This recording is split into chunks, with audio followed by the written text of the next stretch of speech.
So first இந்த சம்பவத்துல குற்ற சம்பவத்துல ஈடுபட்ட அந்த 3 கொடுமையான கொடுஞ்செயல் புரிஞ்ச அந்த மிருகங்கள்னு சொல்லாமா, சொல்லுங்க. அவங்க 3 பேர் வந்து பேர் தெரியுமா உங்களுக்கு? நான் சொல்றேன். அந்த 3 பேர் வந்து பார்த்தீங்கன்னா, ஒருத்தருடைய பெயர் வந்து சதீஷ் என்கிற கருப்பசாமி. அவருக்கு 30 வயசு.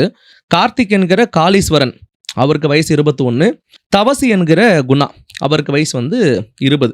இந்த 3 பேர் தான் இந்த கொடுமையான சம்பவத்தில் ஈடுபட்டு இருக்கிறதா காவல்துறை வந்து சொல்லி அரெஸ்ட் பண்ணியிருக்காங்க இல்லையா? இதுல 2 பேர் அண்ணன் தம்பிங்க. ஒருத்தர் வந்து தூரத்து சொந்தம். அப்ப இந்த 3 பேருமே வந்து பாத்தீங்கன்னா சொந்தக்காரங்கன்னு வச்சுக்கலாமா?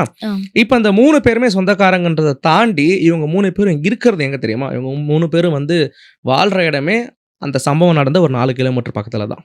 இவங்களோட வீடே அங்கதான் இருக்கு.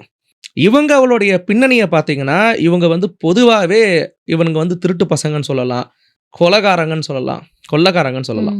ஏன்னா இவங்க மேலே மர்டர் கேஸும் இருக்குது, தெஃப்ட் கேஸும் இருக்குது. இவ்வளோ கேசஸ் இருக்குது. இதில் 2 பேர் பெயில் கிடச்சி போயிட்டு வெளில வந்திருக்காங்க. அப்போ இவங்களுடைய தொழிலே வந்து இதுதான். இப்போ இவங்க எப்படி மாட்டினாங்க?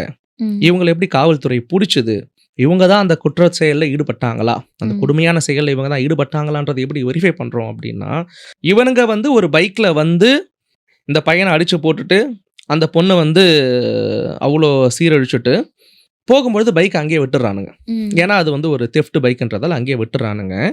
போகும்பொழுது அந்த பொண்ணோடைய ஒரு தங்க மோதிரம், ஒரு கோல்டு ரிங்கையும் இந்த பையனுடைய ஐஃபோனையும் இவனுங்க வந்து திருடிட்டு போயிருக்கானுங்க.